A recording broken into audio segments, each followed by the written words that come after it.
திமுகவின் தஞ்சாவூர் வடக்கு மாவட்ட செயலாளராக பொறுப்பு வகிக்கும் கல்யாணசுந்தரம் எம்பி அப்பொறுப்பிலிருந்து விடுவிக்கப்பட்டிருக்கிறார். மேலும் புதிய மாவட்ட பொறுப்பாளராக சாக்கோட்டை அன்பழகன் எம்எல்ஏ நியமிக்கப்பட்டிருக்கிறார். கூடுதல் விவரங்களை எமது செய்தியாளர் சுரேஷ் வழங்க கேட்கலாம். சுரேஷ், இந்த அறிவிப்பு தொடர்பான முழு விவரங்கள் என்ன பதிவு பண்ணுங்க.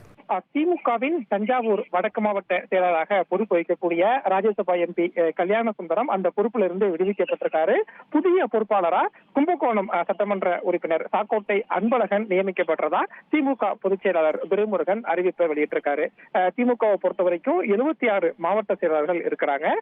இதுல சரியா செயல்படாம சில அதிருப்தி இருக்கக்கூடிய மாவட்ட செயலாளர்களே திமுக தலைமை மாற்றிட்டு இருக்கிறாங்க. கடந்த மாதம் கூட சில மாற்றங்கள் திமுகவில் இருந்ததை பார்க்க முடிஞ்சது. அந்த வகையில தான் இப்போதும் ஒரு மாவட்ட செயலாளர் மாற்றம் அப்படிங்கிறது திமுகவில் நடந்திருக்கு. அந்த வகையில தான் ராஜ்யசபா எம்பியாகவும் மாவட்ட பொறுப்பாளராகவும் இருந்த கல்யாணசுந்தரம் மாவட்ட பொறுப்பாளர் பதவியிலிருந்து விடுவிக்கப்பட்டு புதிதாக எம்எல்ஏவாக இருக்கக்கூடிய ஒரு மூத்த எம்எல்ஏ இருக்கக்கூடிய சாக்கோட்டை அன்பழகனுக்கு மாவட்ட பொறுப்பாளராக வாய்ப்பு அப்படிங்கிறது திமுக தரப்புல கொடுக்கப்பட்டிருக்கு. விவரங்களுக்கு நன்றி ரமேஷ்.